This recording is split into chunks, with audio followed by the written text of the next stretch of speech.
Welcome to our deep dive into one of the most influential sets of rules in human history. Carved in stone, handed down through millennia, the Ten Commandments have guided civilizations, shaped laws, and stirred the hearts of billions. But in our modern world, amidst shifting sands of morality and the rise of secular thought, do these ancient edicts still hold relevance? Today we're exploring why the Ten Commandments are still important in our modern world. We'll delve into their historical context, unravel their deeper meanings, and examine their impact on our lives even today. Join me as we embark on a journey through time and morality, seeking to understand the enduring power of these 10 simple yet profound commandments. The story of the Ten Commandments begins in the desolate beauty of Mount Sinai, a place where the desert wind whispers tales of ancient covenants. Picture, if you will, a people newly freed from bondage, led by a prophet named Moses, seeking guidance in a world awash with uncertainty. It was here, amidst the smoke and thunder, that the Ten Commandments were said to be delivered, etched onto stone tablets, a divine blueprint for a fledgling nation. These commandments, far from being arbitrary dictates, were crafted to address the very real challenges faced by a people striving to forge a just and compassionate society from the ashes of oppression. They spoke of a single, all-powerful God, a stark departure from the polytheistic beliefs of the time, establishing a foundation of faith and a rejection of idolatry. They addressed issues of respect for family property and the sanctity of life itself. These commandments, though born in the crucible of a specific time and place, resonated with something universal in the human spirit, a yearning for order, a longing for justice, a recognition of our shared humanity. And so they were carried forth not just by a single tribe, but by empires and religions, woven into the very fabric of civilization itself. I am the Lord thy God. Thou shalt have no other gods before me. These words, etched in stone, formed the very bedrock of the Ten Commandments. But what does it truly mean to have no other gods? Is it merely about rejecting graven images and pagan deities? The first commandment calls for something far more profound, the recognition of a supreme power, a force that governs the universe and transcends our limited human understanding. It's about placing our faith in something greater than ourselves, acknowledging that we are not the ultimate arbiters of truth and morality. In a modern world awash with distractions, with ideologies vying for our allegiance, the first commandment stands as a beacon, reminding us to seek truth beyond the superficial, to ground ourselves in something enduring. It calls for a shift in perspective, from a self-centered existence to a life lived in humble awareness of a power greater than ourselves. The second commandment delves deeper into the nature of worship, prohibiting the creation of graven images. While often interpreted literally, this edict speaks to a more profound truth. It warns against the dangers of idolatry, of placing our faith in false idols, be they physical objects or intangible concepts. In a world saturated with consumerism, where status and material possessions are often elevated above all else, the second commandment serves as a potent reminder. It cautions against placing our hopes and dreams in fleeting things, urging us to seek fulfillment in more enduring values: love, compassion, service to others. It challenges us to examine the things we hold sacred, to question whether they truly nourish our souls or merely distract us from the pursuit of a more meaningful existence. The second commandment, in essence, is a call to authenticity, to worship that which is truly worthy of our devotion. Thou shalt not take the name of the Lord thy God in vain. The third commandment, often misunderstood, goes beyond mere profanity. It speaks to the power and sanctity of oaths, of the weight our words carry when invoked in the name of something greater than ourselves. In a world where promises are easily broken, where commitments are often fleeting, the third commandment stands as a bulwark against the erosion of trust. It reminds us that our word, once given, should be our bond, a testament to our integrity. This commandment calls for a reverence for truth, a commitment to honesty in our dealings with others. It's a reminder that our words have the power to build or destroy, to heal or to harm. To invoke a sacred oath lightly is to diminish its power, to erode the very foundations of trust upon which society is built.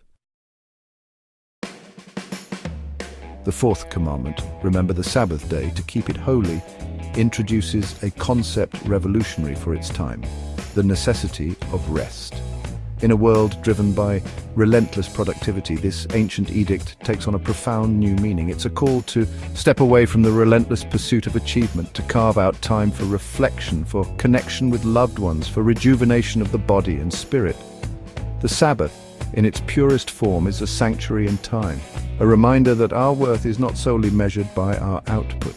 In a world increasingly dominated by the 24/7 news cycle, by the constant demands of the digital age, the fourth commandment offers a much-needed antidote. It reminds us that we are not machines, but beings of flesh and blood, with limits that must be respected if we are to live full and meaningful lives. Honor thy father and thy mother. These 5 words enshrined in the fifth commandment speak to the very foundation of society, the family unit. It's a recognition of the debt we owe to those who gave us life, who nurtured and guided us through our formative years. This commandment, however, goes beyond mere obedience.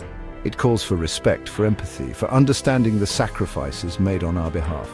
It acknowledges that the bonds of family, though often tested, are essential to our well-being.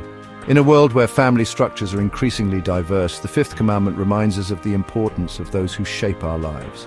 Whether they be biological parents, grandparents, adoptive families, or mentors who play a significant role. It's a call to cultivate gratitude, to offer support and care in return for the love and guidance we've received. Thou shalt not kill.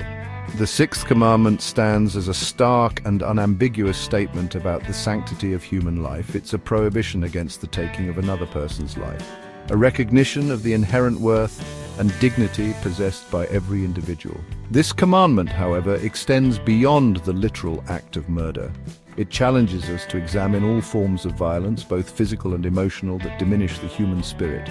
It calls for a rejection of hatred, prejudice, and discrimination, all of which can manifest in ways that dehumanize and ultimately destroy. The sixth commandment, in essence, is a call to compassion, to recognize the shared humanity that binds us together. It reminds us that every life is precious, a unique and irreplaceable tapestry of experiences and potential. Thou shalt not commit adultery. The seventh commandment, often viewed solely through the lens of marital fidelity, speaks to a broader truth about the importance of trust and commitment in all our relationships. It's a reminder that our actions have consequences, not just for ourselves, but for those we love. Infidelity in its many forms represents a betrayal of trust, a violation of the sacred bonds that hold relationships together. The seventh commandment challenges us to cultivate honesty and integrity in our dealings with others, to approach our relationships with a sense of respect and responsibility.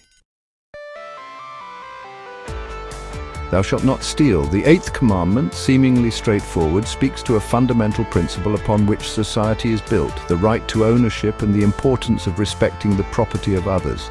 Theft, in its various forms, represents a violation of trust, an act of taking what is not rightfully ours. It undermines the social contract, creating an atmosphere of fear and insecurity. The eighth commandment, however, extends beyond the mere act of stealing physical objects. It encompasses intellectual property, ideas, and creative works. It calls for fairness in our dealings, urging us to earn what we have, not to acquire it through dishonest means. The final two commandments, thou shalt not bear false witness against thy neighbor, and thou shalt not covet, delve into the realm of thought and intention. They address the seeds of discord that can poison relationships and erode the fabric of society. Bearing false witness, or lying, undermines the very foundation of communication and trust. It can have devastating consequences, destroying reputations, inciting violence, and perverting the course of justice. Coveting, on the other hand, focuses on the internal struggle with desire. It warns against the dangers of envy and greed, emotions that can lead to discontentment, resentment, and even harmful actions. These commandments taken together serve as a powerful reminder that our thoughts and intentions have consequences. They call for us to cultivate honesty, integrity, and gratitude in our hearts, recognizing that true fulfillment comes not from possessing what others have, but from appreciating the blessings in our own lives.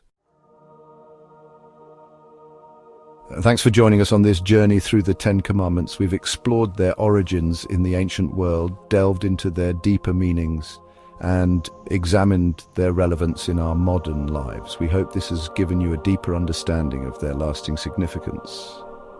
Though millennia have passed since they were etched in stone, their message continues to resonate, offering guidance in a world often yearning for moral clarity.